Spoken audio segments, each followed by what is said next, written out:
Assalamualaikum warahmatullahi wabarakatuh. Selamat malam Sobat YouTuber dimanapun berada.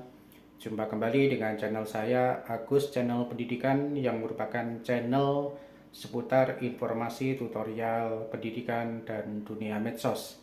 Baik Sobat ya, pada pembahasan malam hari ini saya akan berbagi informasi tentang kenapa sih HP kita udah penuh dengan memori ataupun file-file yang kadangkala kita tidak tahu, tiba-tiba file kita ataupun memori kita itu hampir habis ya.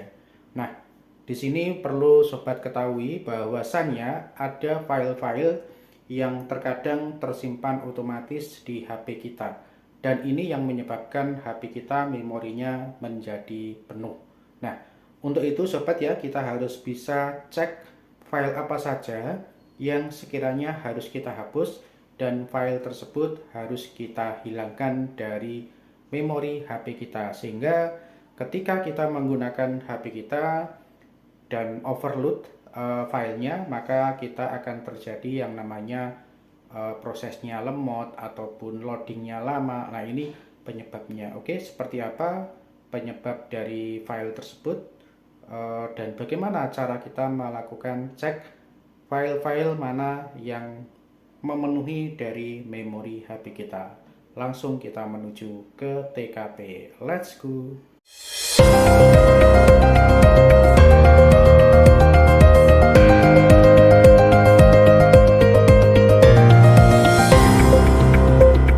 Oke sobat ya, jadi yang menyebabkan HP kita cepat penuh ya memorinya atau file-file yang tidak kita inginkan itu memenuhi dari memori HP kita.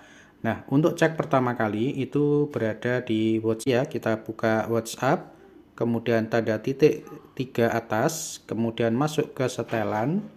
Nah, di setelan ini kita masuk pada penyimpanan dan data. Nah, pada penyimpanan data kita klik kelola penyimpanan.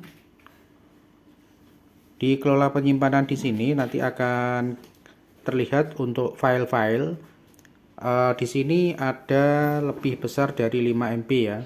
Nah, di sini ada 2 GB untuk kapasitasnya ya, atau file yang terpakai. Dan inilah file-file yang memakan tempat di HP kita ya, sehingga memori bisa mudah penuh. Nah, di sini bisa kita klik. Nah, nanti akan masuk di file-file yang mana yang harus kita hapus dan mana yang tidak. Nah, ini kalau misalkan file-file tersebut sudah tidak kita pakai, kita bisa pilih semua ya, kemudian del, atau bisa dipilih ya dengan cara klik tahan ya, kemudian mana file yang akan dipilih untuk dihapus ya sobat ya. Oke, seperti ini ya. Nanti file-file video yang sekiranya sudah tidak digunakan silakan untuk dihapus saja, karena bisa memenuhi memori. Dan file video yang ada di WhatsApp itu akan memenuhi di internal sobat ya. Nah, itu cara kita mengetahui kenapa memori kita cepat habis. Nah, di atas juga aplikasinya bisa dicek ya. Di sini 2,5 GB terpakai dan kosong 9,9, sehingga nanti bisa kita sesuaikan file-file mana yang akan kita hapus. Nah, di bawah ini juga di grup ini juga kelihatan sobat ya. Jadi berapa memori kapasitas yang digunakan ya. Nah, ini bisa kita hapus, kita kurangi. Nah, di sini ya untuk kita lihat akunnya masing-masing, ini bisa kita kurangi sobat ya, karena video-video yang ada di WA ini akan masuk di memori internal. Oke, demikian cara kita melakukan